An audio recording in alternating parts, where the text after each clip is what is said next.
My dear brothers and sisters, during these days we are reading or hearing the miraculous stories as reported by St. Mark.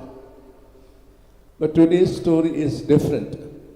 It has a different environment, also different purpose. The purpose is proclaimed already in the gospel passage. Today's miracle in a way is a proclamation also. It just proclaims to the crowd gathered there, including scribes, that he was someone different from them. And the environment Mark places the miracle is in a house where it is packed with people just talking to them about God's kingdom. God's kingdom was to make people whole, both spiritually and physically. A question may come to our mind,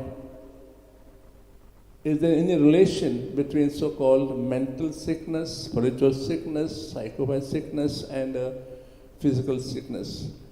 I'm sure all of you will say there is.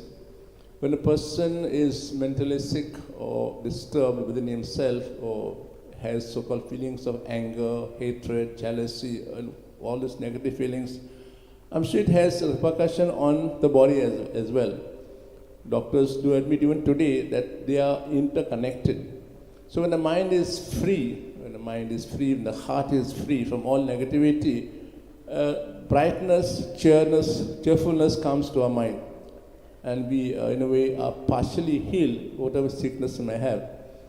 So this is what Jesus shows in this miracle today, that this person needs to be healed first spiritually. And God and Jesus there forgives his sins. And we heard the reaction of the scribes. Who can forgive sins? God alone. And Jesus there proclaims himself who he is, that he is just not ordinary man like them, but God also. Let's today look into our own minds and hearts. Do we need spiritual illness? Our minds, our heart free from all so-called negativity? Are we sick physically? The cause for it.